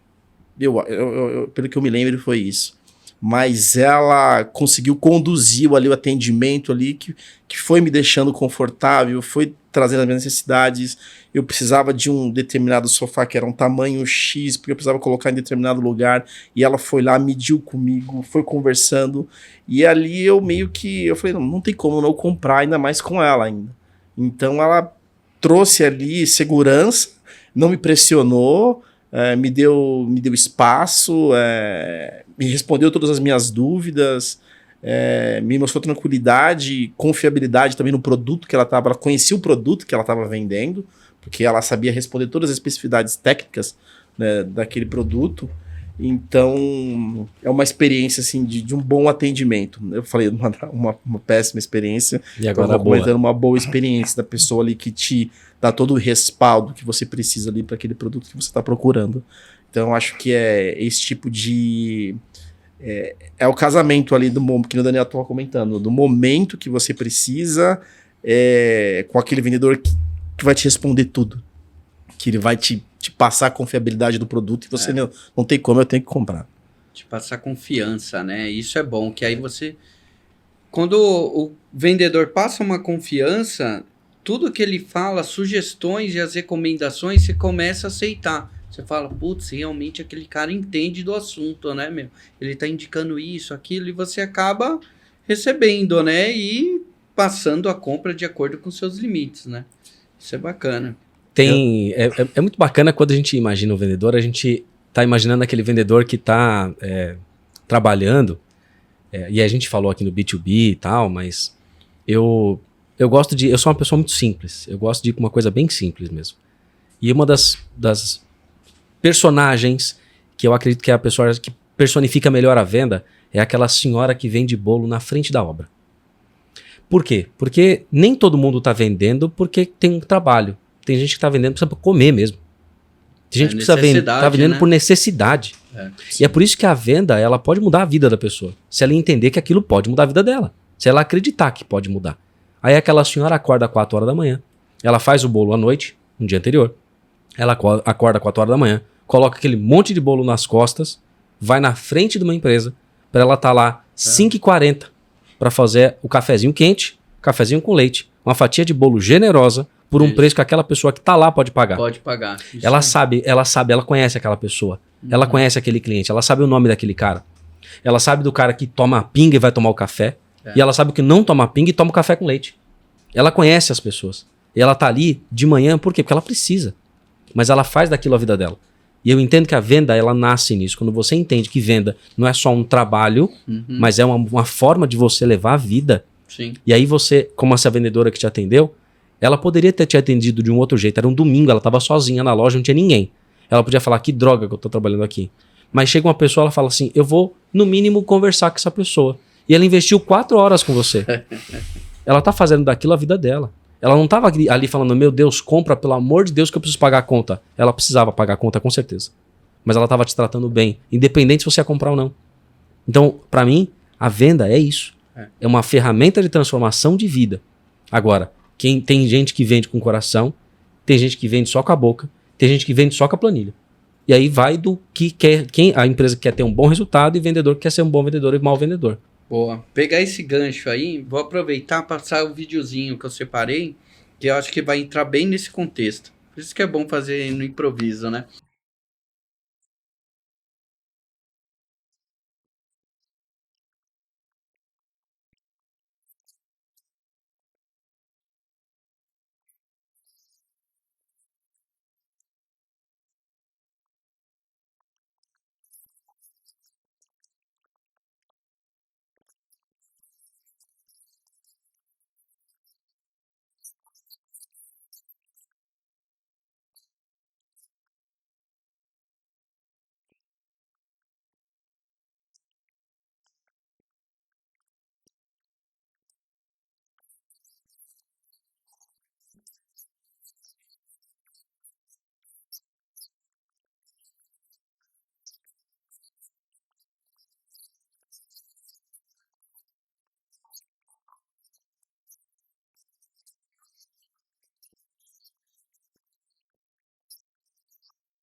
E aí, gostaram? Legal, cara. Legal, Da hora. interessante. Porque ele inverteu o cenário, né? Porque ele foi com o script pronto, né? E a galera percebe e distrai, né? Então, depois ele estava muito mais falando sobre os atributos de produto do que sobre o que o produto pode fazer na vida da pessoa. com benefício, né? E aí depois... E essa é uma grande dificuldade que a gente tem. Muitas vezes a gente vai vender alguma coisa, termos técnicos, e a gente acaba falando do termo técnico. Não, mas é porque meu software é desenvolvido em Ruby on Rails. Nossa!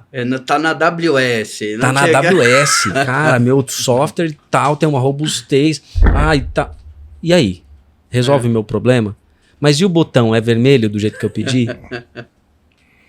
A gente tem que pensar muito mais no cliente. Aí o que ele fez foi conectar. Primeiro, ele fez uma conexão emocional. Ele não perguntou se a pessoa morava numa casa com tapete. Ele perguntou se ela tinha bichinho de estimação. Então você gera um conforto emocional. Você tira a pessoa daquela zona de pensamento, que o nosso cérebro é dividido com dois hemisférios, um mais racional, outro mais emocional. Quando você vai pro bichinho, você vai pro emocional. As vendas acontecem em 98% no emocional, 2% no racional. Que bacana, eu não tinha parado para reparar. Realmente, ele chamou para emocional. Você tem um cachorrinho, né? E quando se chama, né? Levou para um ambiente mais amigável, né? Mais friendly. Ele abriu a guarda. Ele usou isso para abrir a guarda. E aí ela vai analisar as questões emocionais. Quando a gente passa de atributo de produto, basicamente a gente está analisando só o racional. No racional eu não consigo perceber o benefício do produto, mas quando eu vou para o emocional, eu consigo trazer de uma outra maneira. Putz, cara, incrível, cara. Bem bacana. Acho que eu admiro um cara que vende serviço funerário, né? Aqueles... Da hora. É o plano funerário? Ó, céu. Você sabe, cara. Esse cara... Mas não... Que assim, a gente não tá preparado pra morte, né? Mas assim, a gente tem que se preparar pra isso.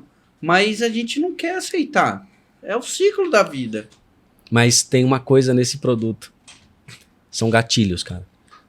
Por que eu comprei um plano funerário? Porque minha mãe morreu. Antes da minha mãe morrer, quando ela tava ficando doente, eu falei pro meu irmão, acho que a gente precisa ter alguma coisa aí, porque quando ela se for, o negócio é caro. Verdade, vamos fazer um? Aí a gente fez. Ela foi. A gente percebeu que era bom. Aí eu falei, cara, eu entrei de Covid, fiquei 12 dias na UTI, quase morri. Eu saí de lá e falei, vou fazer um pra mim.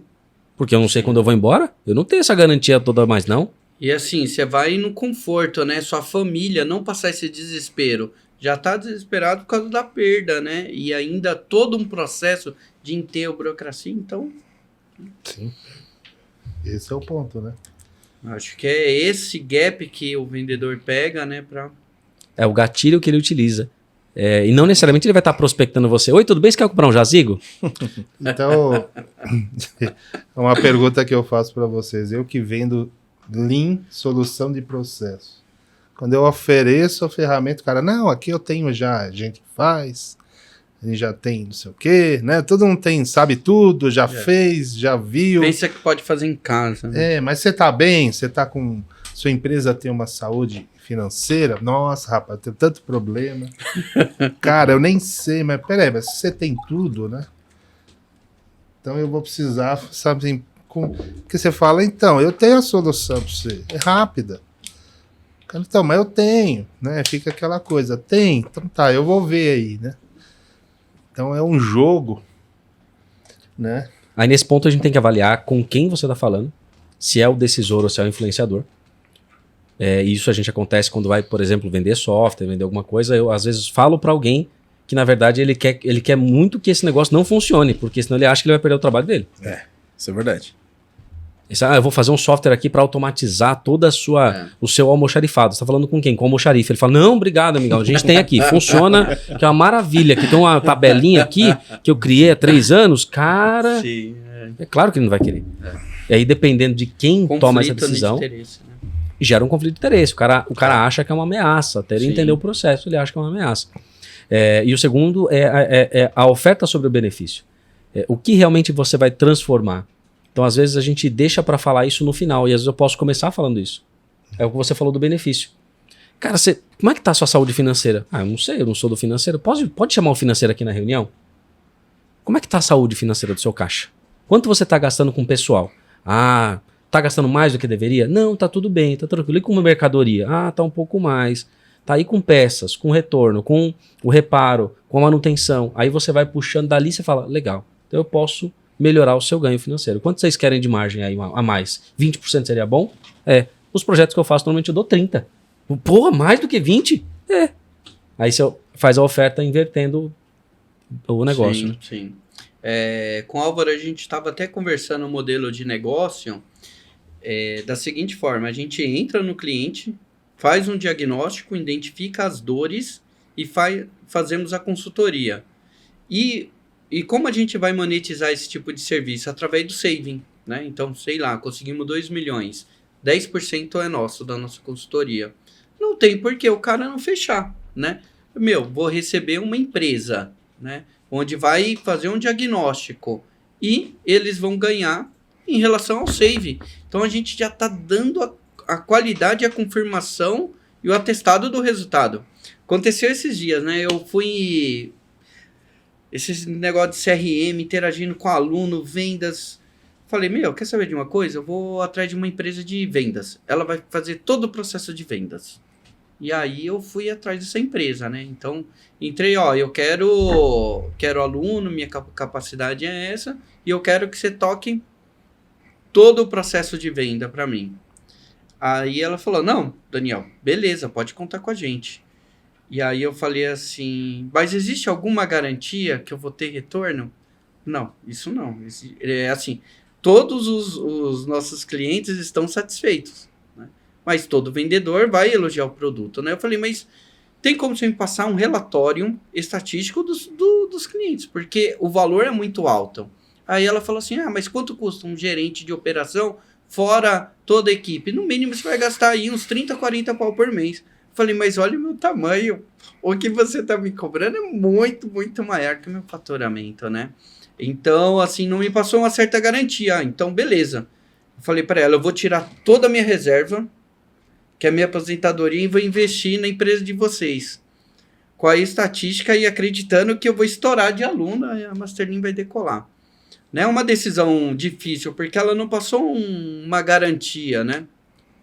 É difícil você fechar um negócio com um risco muito alto, né? Que doideira, né, meu? O que você faria? Não, eu passo a seguinte experiência, em algumas reuniões que eu faço, apresento essas propostas de projeto de otimização de processo, que é a gente diagnosticar o estado atual e propor melhorias. Então você chega lá, o cara fala assim, quem vai fazer? Eu vou chegar nisso mesmo? Gente, eu não estou dentro da sua casa e para eu mexer no seu móvel, você tem que falar, pode mexer. Que eu vou lá, eu mexo.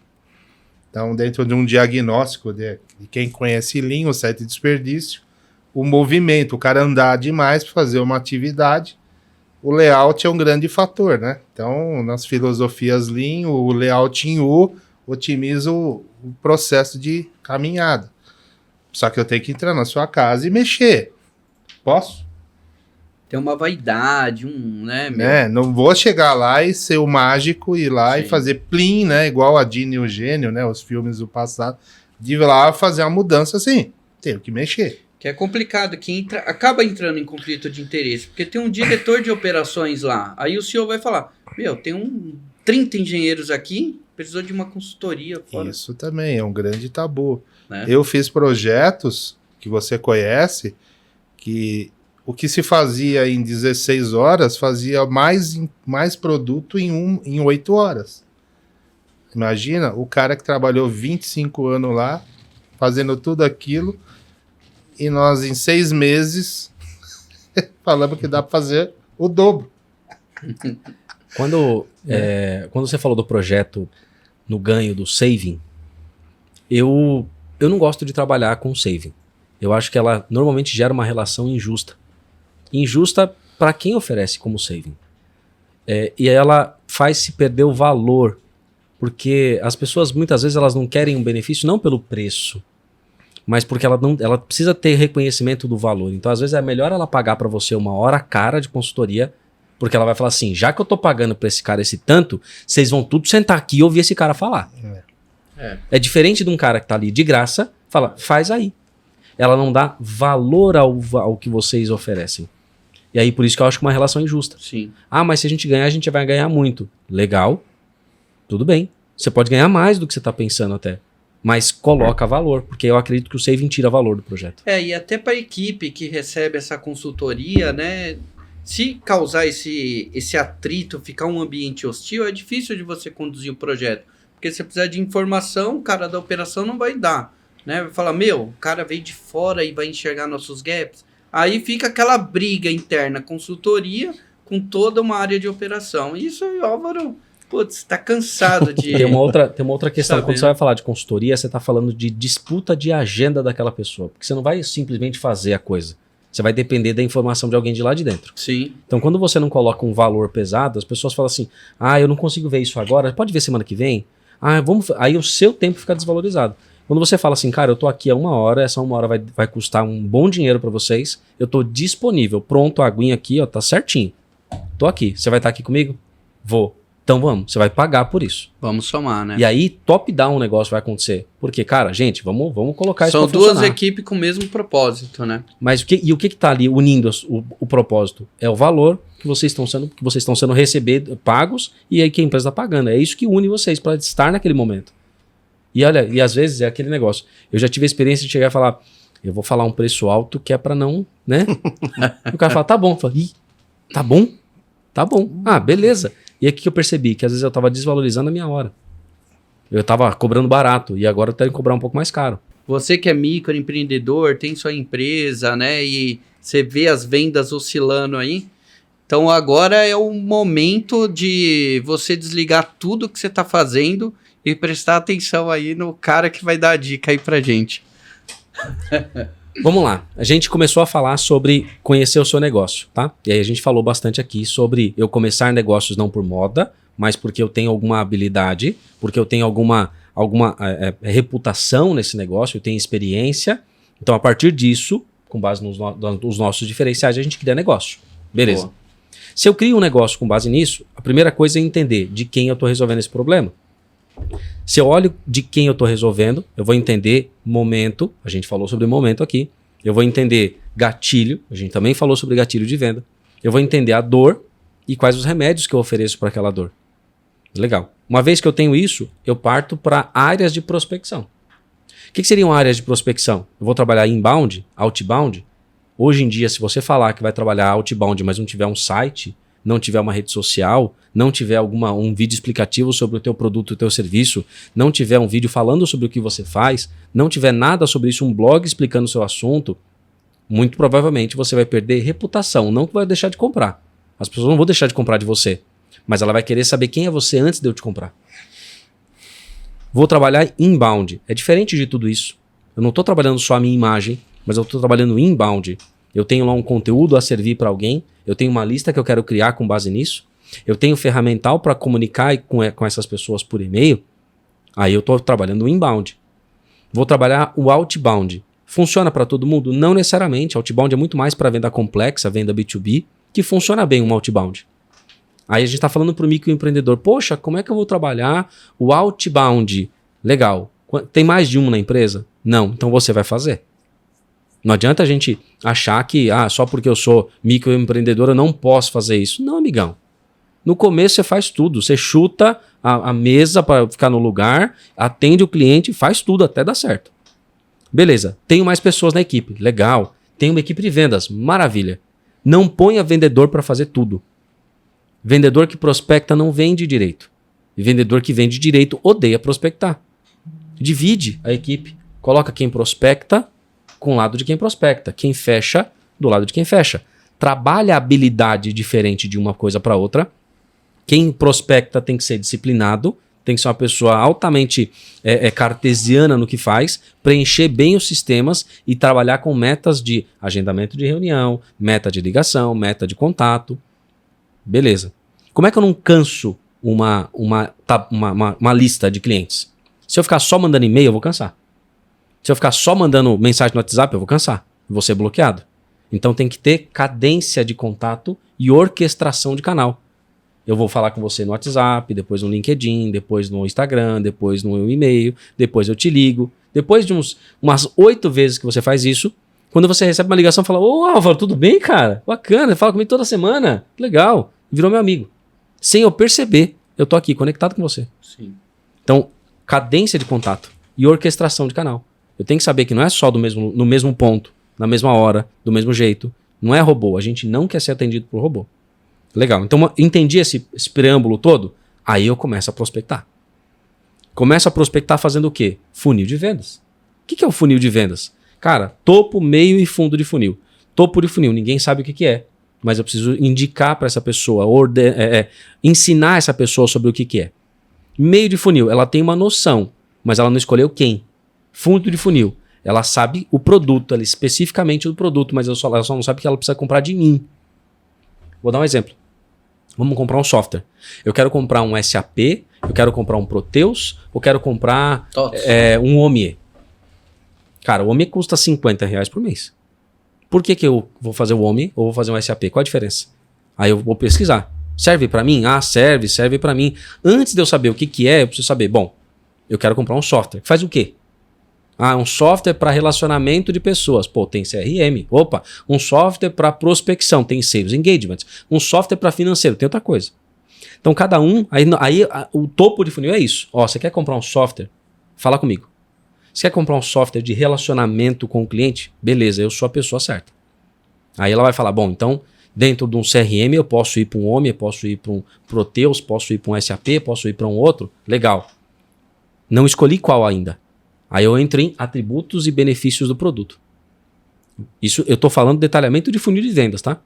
Atributo e benefício de produto. Meio de funil, eu detalho o produto, eu detalho diferencial. Por que eu estou aqui? Por que o meu produto é diferencial? Quem está ouvindo, lendo e interagindo com isso, ele já sabe que ele precisa de um CRM. Mas ele só não sabe por que ele precisa escolher o seu. Aí ele escolheu ali alguns, ele só não decidiu quem. Aí a gente vai aquecendo esse ponto. Quando o cliente já recebeu um orçamento seu, ele já recebeu o orçamento da concorrência, não existe fidelidade nesse momento. Por quê? Se você não teve um bom relacionamento com ele, ele vai escolher a melhor opção para ele, ali naquela hora. E às vezes a melhor opção é quem falou com ele naquele dia no WhatsApp. É muito aleatório. Exceto se você constrói uma boa base de relacionamento com ele ao longo do tempo. E aí você vai para aquela loja que você ficou 4 horas ali, e ela explicando para você o que você precisava. Chegou um momento e falou assim, não consigo nem sair daqui. Se eu sair daqui eu vou me sentir mal. Vai parecer que eu abandonei um cachorrinho na rua. Você se sente constrangido de não fechar pedido. Porque ela te conduziu. É como se fosse uma dança, ela te conduziu. Chegou no momento que você estava ali apaixonado pelo processo, não necessariamente pela pessoa. Mas tudo foi construído de uma maneira legal. No caso dele foi as duas coisas. Aí, beleza, definimos ali o nosso funil, entendemos o que é meio, o que é topo, o que é fundo, bacana, legal. Como que a gente constrói o funil? Quanto que eu preciso vender? Qual é o meu ticket médio? Eu preciso vender 15 mil, meu ticket médio é R$1.500, legal, então eu tenho que fazer X vendas. Para fazer X vendas eu tenho que fazer o quê? Quando meu produto é um produto de venda apresentativa, é consultiva? Não, eu tenho que fazer a apresentação de produto. Cada 10 apresentações eu fecho 3. Legal. Dá pra gente construir do zero? Dá, mas a gente vai ter que supor. Depois a gente vai ajustar o funil de vendas. Tem um funil bem ajustado? Sim. Então, automaticamente, quando eu calculo o meu funil, eu começo a saber quantos clientes eu preciso ter na minha base para poder gerar 10 propostas, para poder gerar uma apresentação, uma venda. Aí eu consigo calcular o funil. Calculei o funil, eu posso parametrizar o meu CRM, o meu pipeline, com esse negócio. E aí eu cobro, não a venda, que é o que a maioria das empresas fazem. Eu preciso que você venda 50 mil. Ah, mas, cara, não sei o que você vai fazer, mas esse mês eu preciso fechar 50 mil. Opa, peraí, mas meu ticket médio é de 20. Eu tenho que fechar 50, então são 2 projetos e meio. Se eu tenho que vender 2 projetos e meio, a cada 5 apresentações eu faço uma, então eu tenho que refazer a conta. E aí eu preciso entender que o meu vendedor, quem prospecta, tem que colocar para dentro da base 50 clientes por mês. A meta de prospecção é uma. A meta de vendas não é só vender. É falar, você vai apresentar 10 propostas, porque eu sei que você vai fechar 3. Então, para você taxa vender, de conversão, né? Trabalhar a taxa de conversão, medindo pelo funil. Como que eu posso tornar esse processo previsível? É calculando um bom funil de vendas. Mas para calcular um bom funil de vendas, eu tenho que entender o produto que eu estou vendendo, para quem que eu estou vendendo. Daí, a partir disso, eu posso alimentar o meu funil de vendas de uma maneira coerente. Esse é um Para ponto. chegar nesses números, só a prática mesmo. Pega o histórico ali. Se você já tem um histórico, sim, pega o histórico e vai avaliar. Se eu não tenho histórico nenhum, eu posso trabalhar pela percepção e experiência de quem está no processo. Eu nunca vendi isso na vida. Vamos pensar então, por que você vai vender isso mesmo? Tipo, depois ligo para 100 pessoas. Em 10 eu fecho. Então você já tem um percentual ali, né? 10%. A gente tem isso muito no pensamento de startup, é validação. É. Então, se eu não tenho, eu não consigo criar um funil sem uma validação. Eu preciso validar um pouco desse processo. Antes disso, eu preciso entender o meu negócio. Eu já sei mais ou menos como que é. Esse negócio ele já tem uma taxa de funil já predisposta? Sim, é um negócio que já existe há muito tempo. Será que não existem outras empresas que têm um funil calculado, que tem uma taxa de conversão? Qual que é a taxa de conversão média desse segmento? Um benchmark, né? Você Eu posso buscar benchmark busca. para poder falar, bom, e alguns sistemas de CRM, eles até oferecem isso. Alguns sistemas de relacionamento de marketing também fazem isso. Você calcula ali uma campanha e fala, olha, outras empresas do segmento estão fazendo isso. Mais pessoas acessam o site dela. Se você tem algumas plataformas, você coloca ali, quais são os seus concorrentes desse segmento? Aí ele fala, olha, a taxa média desses caras é isso. A sua tá assim. Ele te dá um parâmetro. É possível Legal, fazer isso. Bacana. E aí, com base nisso, você pode ter um processo calculado, um processo menos achismo. Mensurável, né? Mensurável. Menos achismo e mais previsível. Bacana. Só que não dá pra gente imaginar que vai ter uma ferramenta que vai resolver tudo isso. É uma ferramenta. Isso aqui é orgânico. Tem métricas, mas tem gente trabalhando. Ah, é robô. Opa, então tem métrica, mas tem gente analisando. Se não tem nem métrica, nem gente analisando, a gente tá falando de outra coisa. Não é uma venda, não tá acontecendo alguma coisa ali. Alguém tem que olhar a taxa de conversão. Ah, mas eu trabalho com e-commerce. Beleza, eu não sou o cara mais expert para falar de e-commerce. Mas vamos entender? Eu tenho uma quantidade de visitantes no meu site, eu tenho uma quantidade de pessoas que clicam em certas páginas, eu tenho uma quantidade de pessoas que entram no carrinho, tenho uma quantidade de pessoas que abandonam o carrinho. Eu tô falando de funil de vendas. Perfeito. É Tudo muito mensurado, né? Toda etapa do funil mensurada. Só que a maioria do processo prospecção, outbound, B2B, não é mensurado, porque são pessoas. E as pessoas não gostam. Você coloca um vendedor, ele não gosta de preencher o CRM. Porque ele acha que o CRM é um trabalho a mais para ele. E ele não entende que o CRM pode ser uma ferramenta positiva para ele vender mais. Então tem que ter um processo de... Até a performance dele, né? Totalmente. Avaliar a performance. Totalmente. O vendedor é aquele negócio. Quando tem muita proposta, ele fica ansioso para tirar as propostas. Quando não tem nenhuma, ele chega e fala assim, chefe, não tem lead. E agora o que eu vou fazer? Não tem ninguém para vender. Aí ele sai correndo atrás da venda. Se você não planta, você não vai colher. Não adianta eu querer vender tecido no final do ano para fazer uniforme. Não vai dar certo. O tecido é 6 meses antes. Então, se eu não prospecto no ano anterior, eu não vendo para o ano seguinte. Eu tenho que entender a cadeia, tenho que entender a diferenciação. Que bacana, meu. Legal. E pegando um gancho, eu lembro que eu tive uma pequena experiência na área comercial. E aí a minha líder, ela entrou em contato com uma empresa que pegou uma base de lead. Só que, analisando, ela tudo lead do concorrente, cara. Putz, para você puxar alguém que já tá com o serviço fidelizado, é um parto, né? Então, você tem que ter muita argumentação e persuasão para você fazer a pessoa abandonar o serviço para começar a captar o seu. Isso que esses dias eu troquei. Eu tava na TIM, eu tava na Oi e a TIM me ligou. A TIM me ligou e falou, a Oi vai falir. Você precisa fazer a transição agora, então você vai ficar no limbo. Eu falei, nossa, eu não posso ficar sem telefone. E aí, esse argumento falou, então tá bom, vamos trocar. Ela falou, ela te dá quanto giga? 5, então eu te dou 6. Ela te dá isso, tudo. Eu falei, não tem porquê, né? Troquei. Não seria a melhor abordagem, mas tudo bem. Né? Para você deu certo. Para você deu certo. Não seria a melhor abordagem, mas funcionou. Para esse momento funcionou. Vamos lá, mas só eu tô falando, no âmbito de processo. Não, acho que que nem o Daniel comentou sobre a chefe dele, que ele trabalhou um pouco no período comercial, né? Se ela já tem todos, que nem aconteceu com ele com a TIM aí, com a Oi, né? se ela já tem todos ali as fraquezas do concorrente, né? Se ela estudou o concorrente e ela tem toda a ciência ali das deficiências que ela pode cobrir do concorrente, é um tiro certo para ter trago ali. Não sei se aconteceu, se vocês trouxeram os Sim, leads. mas a equipe reclamou bastante, que era um relacionamento difícil, né? Tipo, porque ele já tinha um produto, né? E ela mobílias, né? A gente vendia mobília para arquiteto, que o arquiteto acabava vendendo para esses prédios corporativos, né? E o arquiteto, não, eu já fecho com a marcenaria ali e tal. Difícil. E aí tem uma questão, sempre quando o cliente de consultoria fala assim, não, mas eu tenho aqui uma base de cliente, uma base de lead, que eu tô trabalhando nela. Aí eu, tá, mas você teve resultado? Cara, não, é que eu não tô trabalhando direito. Não, às vezes a base tá errada mesmo, cara. Não é seu público-alvo, né? Você pegou de onde? Não, cara, é que eu comprei, eram 50 mil nomes.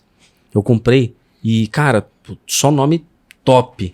Legal. Aí você vai testar essa base. Você vai gastar 50 mil envios de e-mails para pessoas que não fazem o menor sentido. Não tem conexão nenhuma. E é por isso que tem uma LGPD que protege os dados públicos, os dados privados, na verdade, né? Sim. Porque, cara, a gente começou a usar isso de uma maneira errada. Agora, quando você entende de quem você resolve o problema, essa pessoa possivelmente ela tá no LinkedIn, ela tá numa rede social, você pode criar um público, você pode criar um anúncio e pedir para ela interagir, falar, olha, eu quero pessoas que tenham o mesmo perfil.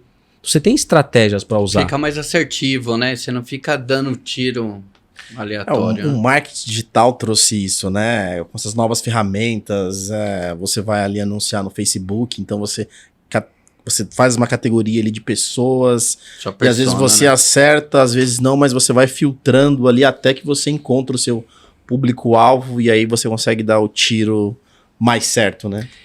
Cara, mas cai um pouco no que o Álvaro falou. Você vai falar pro cara, pô, vamos fazer uma... Você tá fazendo campanha? Tô. Tá fazendo o quê? Google? Tá bom, beleza. Seu público tá lá? Claro que tá. Mas ele também não tá no Facebook? Tá.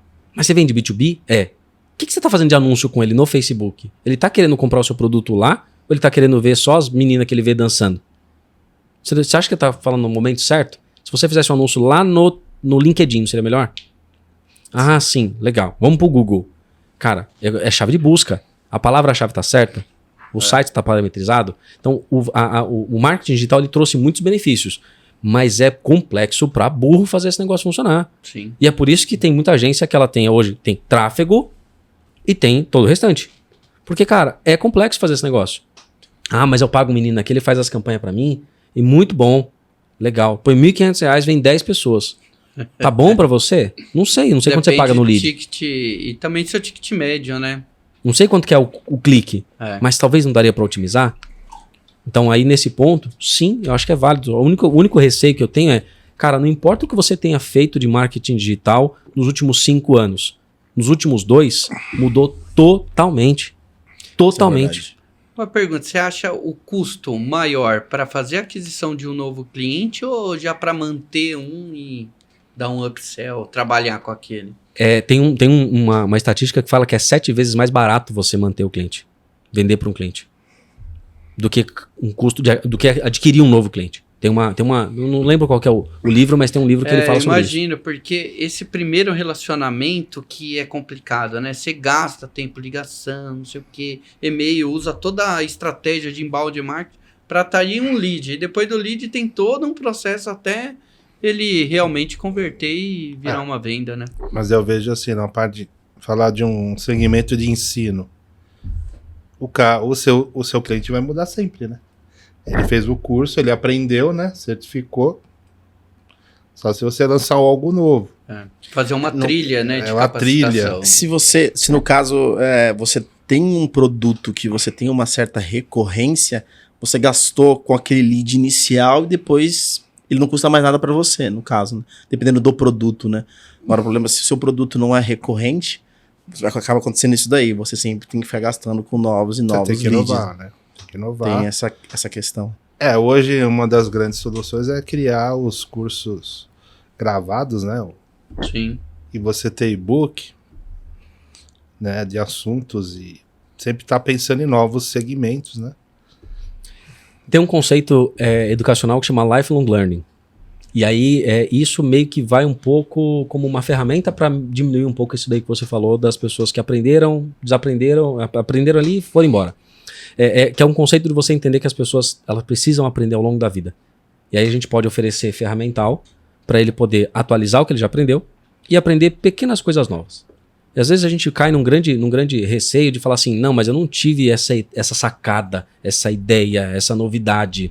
Isso que a gente está fazendo aqui, cara, uns 40 indianos já fizeram e uns 50 chineses já fizeram muito melhor que a gente. Sim. Então não adianta a gente esperar a ideia maravilhosa, né, a Arca de Noé para aparecer. Não, vai passar a sua vida inteira, você não vai fazer. O feito é melhor que o perfeito. Então, e às vezes o feito é melhor ainda do que o perfeito quando você oferece para a pessoa que está perto de você. Porque tem uma variante.